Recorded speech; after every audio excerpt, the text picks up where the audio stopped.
founder and president of the company, Dr. Alvin J.M. Smucker, our crop nutrition expert, Dr. Brian Levine, who will be handling the machine, and Mr. Steve Law, our VP of Customer Development. So we thank you all for being here today.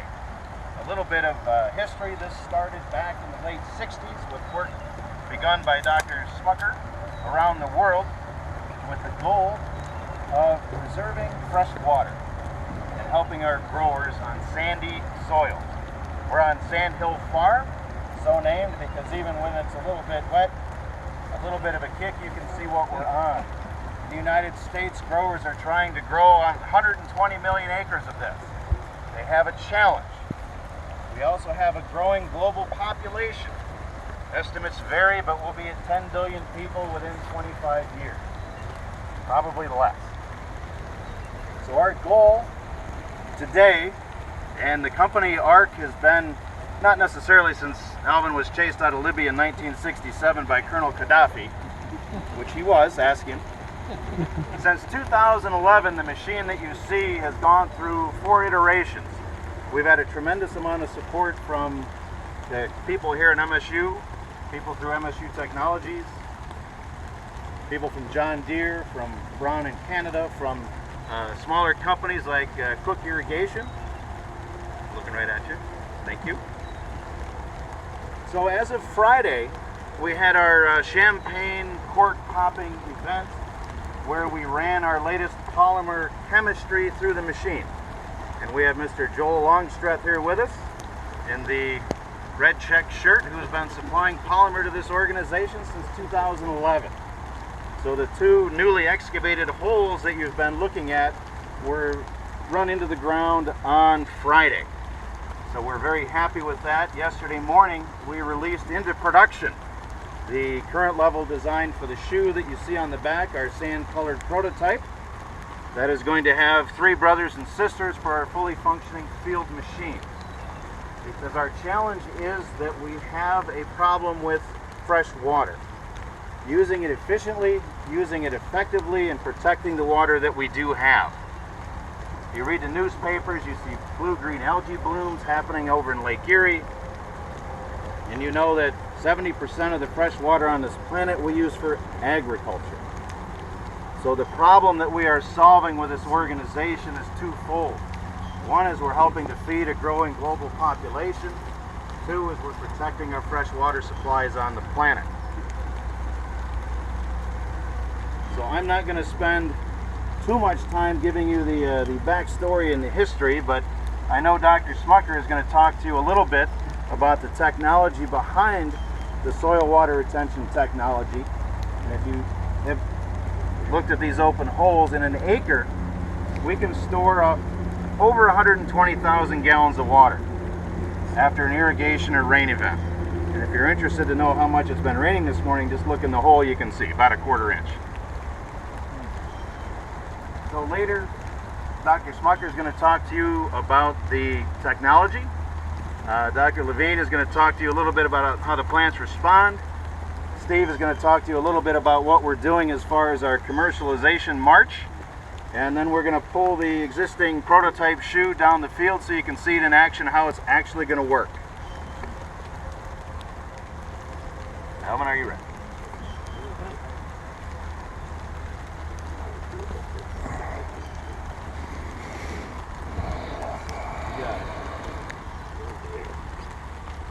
I think we need a little more volume.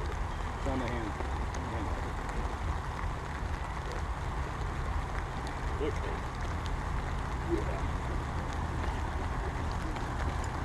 When it thunders, I want you to hear me as well. Can you hear me now? Yes? Yes. Okay. Thanks.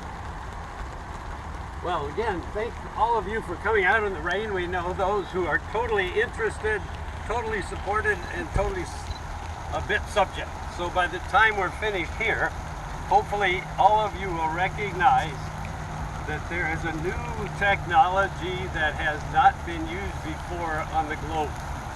I'll give some very brief history of how my predecessor, Dr. Earl Erickson, is a physicist, and Clarence Hansen, an agricultural engineer, started with asphalt barriers. I won't go into great detail, but if we can expand that just a little bit, we'll tell you exactly what's happening with regard to a new system that causes the plant root system to be a much more accurately controlling.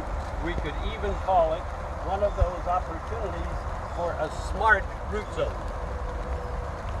Agriculture has been around for as long as humanity and perhaps before. What we have discovered is we try to find the best soil to get the best plants to grow the best production with the least amount of fertilizer and nutrients. That has worked for approximately several thousand years. We're moving into a whole new process of population. Projections are 10 billion by 2050. You've been reviewed by Jim that agriculture spends roughly 70% of the fresh water. There are only 3% agricultural folks using that. So guess who's going to vote them out of using water soon? The folks who are in the whole area of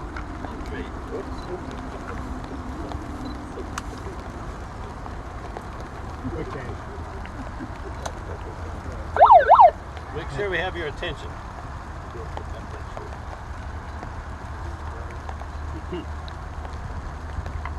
You can count the raindrops to see if we're getting close to finishing.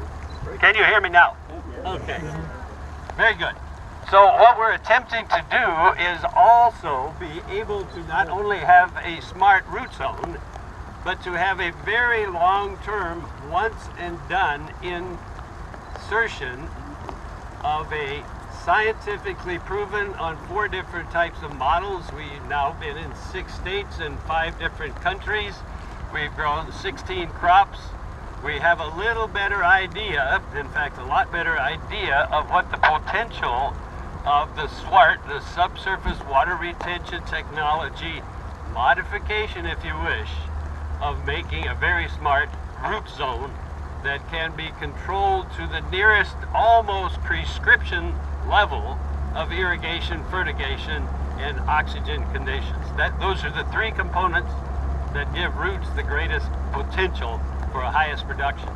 I'll give you a 5-second summary of why we are reaching limiting production potentials with our current genotypes of the best crops in the world.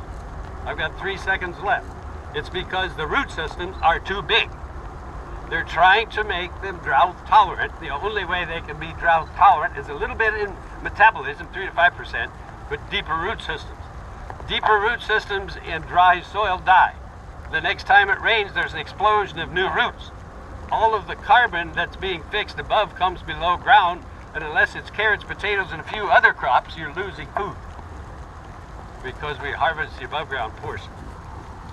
So just to summarize a little bit of what we've discovered on this research site, it's almost a 4-acre site, and we use the center third of it. We have membranes going vertically behind you, in front of you, all the way across from this post down to here to there's a bunch of weeds up there.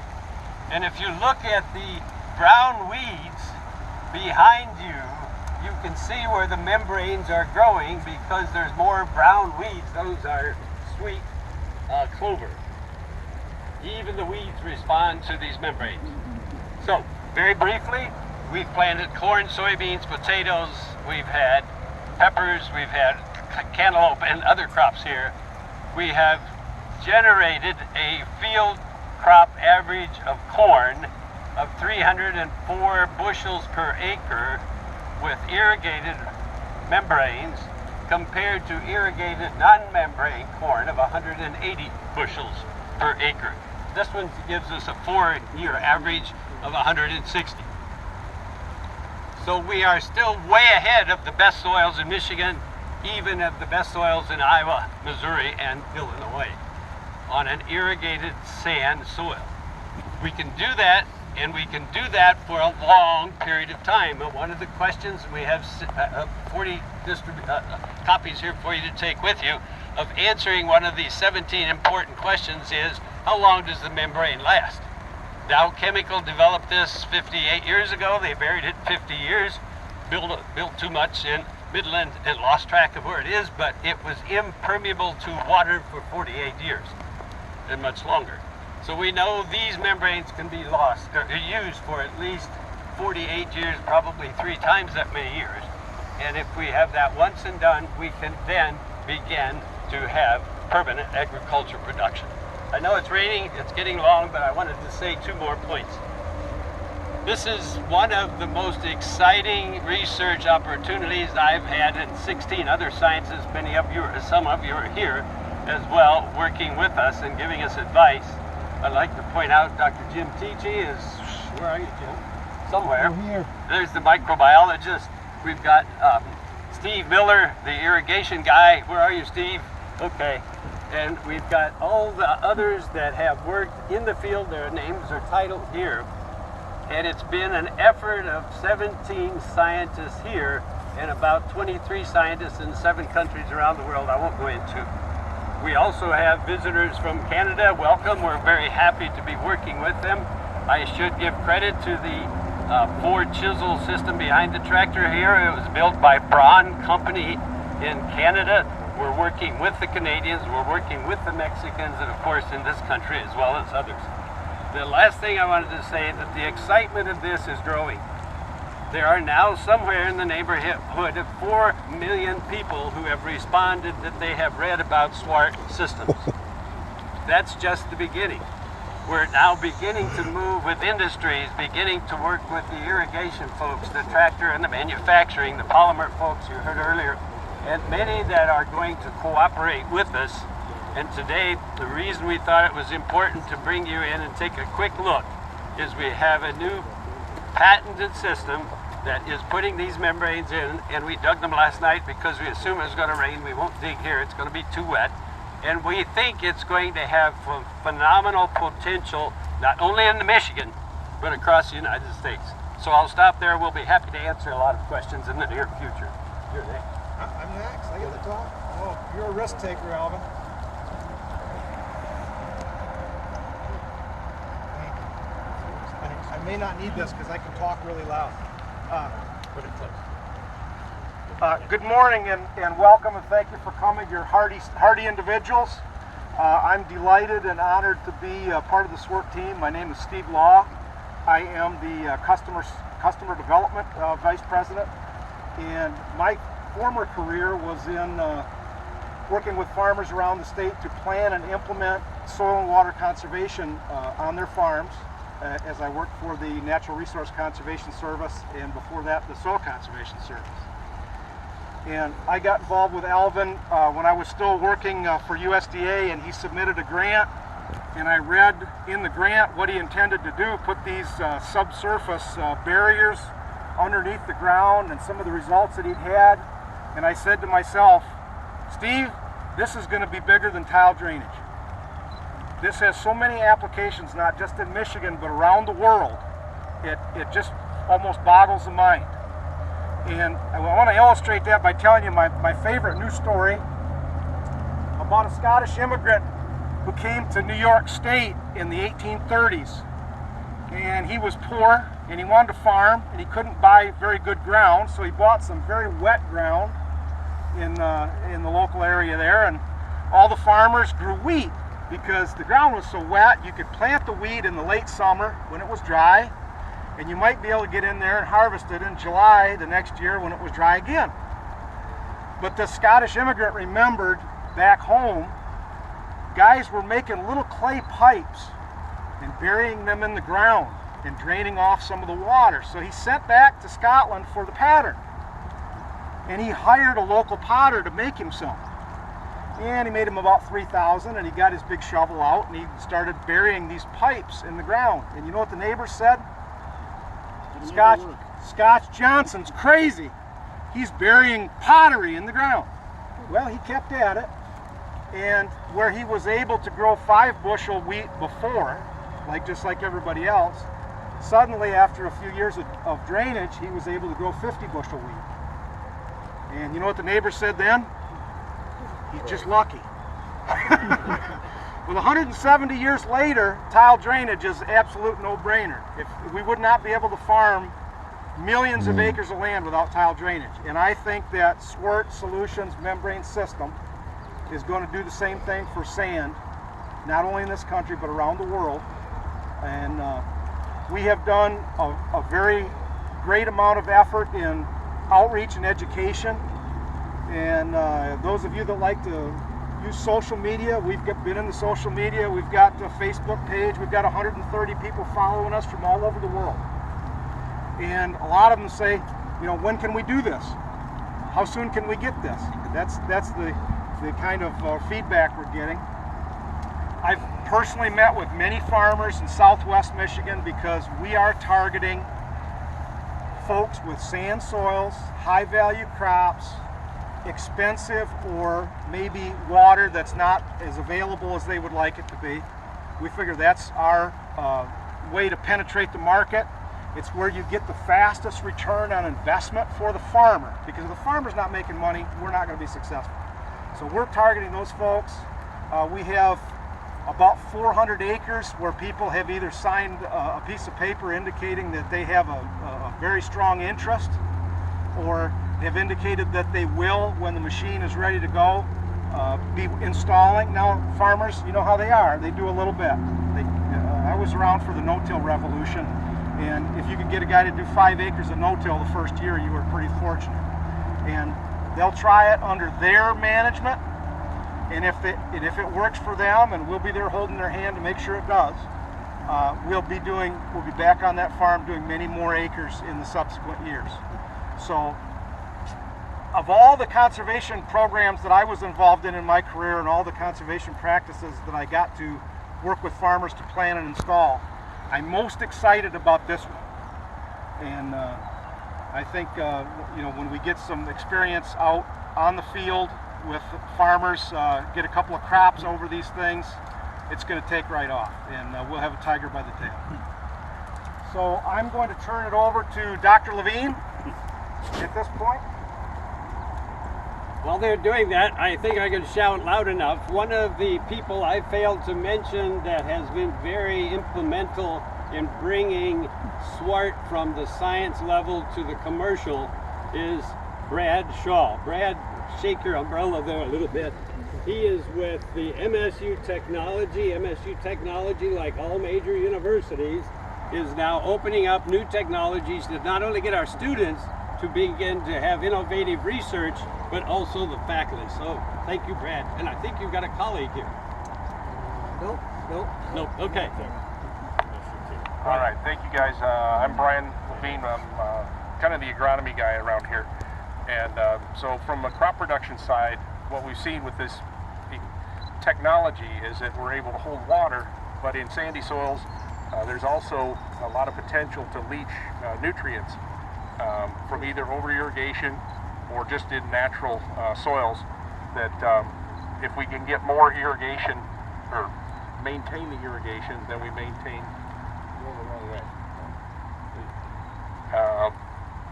then we can be more efficient with our water, is also be more efficient with our nutrients. And then in some of the data that we've developed at this site, Alvin has actually shown where we change the shoot to root ratios, which basically means what he said a little bit earlier, the plants don't have to put as much effort into growing roots, and if they're still capturing the same amount of sunlight, then we've got more potential for higher yields. So we get higher yields with less inputs. Most growers are pretty happy about that, and that's where we see that, particularly with the vegetable crops, we can get a return on investment in maybe as little as 2 crops. With lower value crops, it's going to be a little bit longer, but in rotation, we're getting higher production, so we're getting more organic matter, we're getting more nutrients returned to the soil, so it's actually going to improve the quality of the soil over the long run as well. It's what we're seeing from some of the work we've done at this research site. But I'll try and keep it a little bit brief, but maybe the skies are going to dry up here in a little bit, and I'm going to run the tractor so you can see potentially what this is going to look like, but just you have to imagine a little bit more than one shoe. We're going to have potentially 4 on this one, and then as we get things working, we may have a more horsepower tractor. We could go 6, 8. We try to want to keep them in pairs, but any questions, I'll be around, and as well as the other guys that have spoken this morning. So please hit us up with all your questions. Rock and roll. Okay. So what we're going to do now, Am I even speaking into the right end of this? It helps when you do that, doesn't it? It should be labeled. so what Doc Levine's going to do is fire up our 7 Series 140 horse, and we are going to run down the field so you guys can see what this thing is going to look like in action. I'd ask you just to don't get too close to the machine, please. I am going to put my calibrated research feet on the plastic.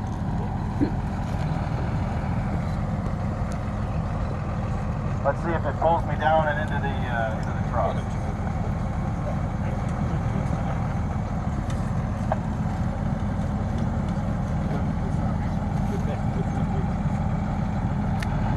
Get the high sign, you can't see me.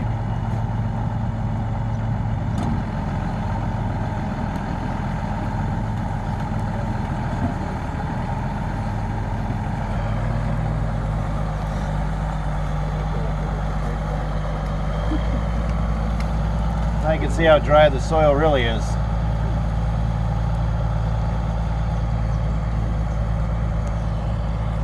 We've taken all the soil handling off the back so you can actually see it. It's really hard to see anything when we've got the rakes and discs on the back.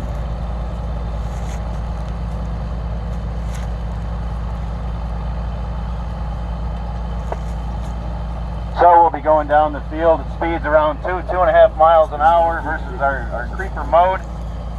Depending on the configuration of the field, we'll be doing 4 to 40 acres in a day. We're down in the high plains of Texas doing cotton, and we only have to turn around once every mile. We're in good shape. And a 1 acre tree line plot in western Michigan, a little different. So the full production version will have 4 shoes on the back versus the one we're looking at now. And as I said earlier, the production of the first production level shoe started yesterday. So is this, will there be any filling of this, or is this what? Yes. Yeah, we've taken the soil handling off the back of the shoe so we can observe it, but after we're done, we will have basically pulled the soil back smooth over where we've been.